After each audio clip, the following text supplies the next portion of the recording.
Hello guys, সম্পার YouTube চ্যানেলে তোমাদের সবাইকে ওয়েলকাম। আজ বাড়িতে কিভাবে আমের শরবত বানালাম সেটাই তোমাদের কাছে শেয়ার করব। দুটো আম ছোট ছোট করে কেটে নিয়েছি। এবার বাটিতে করে একটু জল দিয়ে সিদ্ধ করতে বসিয়ে দিলাম গ্যাসটা এবার জ্বালিয়ে দেব। এই আমের মধ্যে এবার একটু লবণ দিয়ে দেব, কারণ লবণ দিলে আমটা খুব তাড়াতাড়ি সিদ্ধ হয়ে যায়।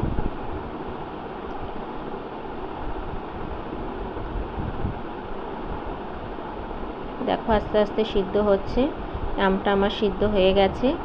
এবার আমি গ্যাসটা বন্ধ করে দিলাম। এবার আমি যে জলটা আছে সেটা ছেঁকে নেব। একটু দেখে নিলাম সিদ্ধ হয়েছে কিনা। হ্যাঁ, সিদ্ধ হয়ে গেছে। এবার আমের যে জলটা আছে সেটা আমি ছেঁকে নেব। এই জল সমেত আমটা যদি আমি শরবত বানাই তবে ভীষণ টক হবে, তাই জলটা ছেঁকে নেব। এবার আমি মিক্সির বাটিতে এই আমের টুকরোগুলো দিয়ে দেবো। তারপর বাটিতে খানিকটা চিনি রেখেছিলাম সেটা দিয়ে দিলাম। বাটিতে একটু বিট নুন রেখেছিলাম সেটাও দিয়ে দিলাম, তবে বিট নুনটাই দেবে, বিট নুন দিলে খেতে বেশি টেস্টি হয়। ফ্রিজ থেকে ঠান্ডা জল বের করে রেখেছিলাম সেটাও দিয়ে দিলাম। এবার আমি মিক্সির বাটির মুখটা বন্ধ করে এবার গ্রাইন্ড করে নেব কিছুক্ষণ।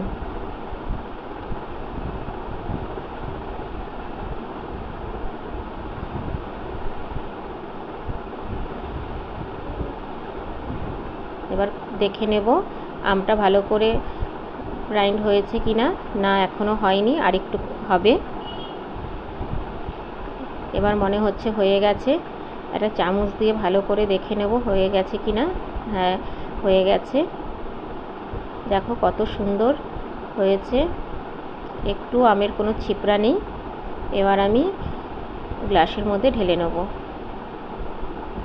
আমি কাচের গ্লাস নিয়েছি, কাচের গ্লাসে দেখতে সুন্দর লাগে তাই।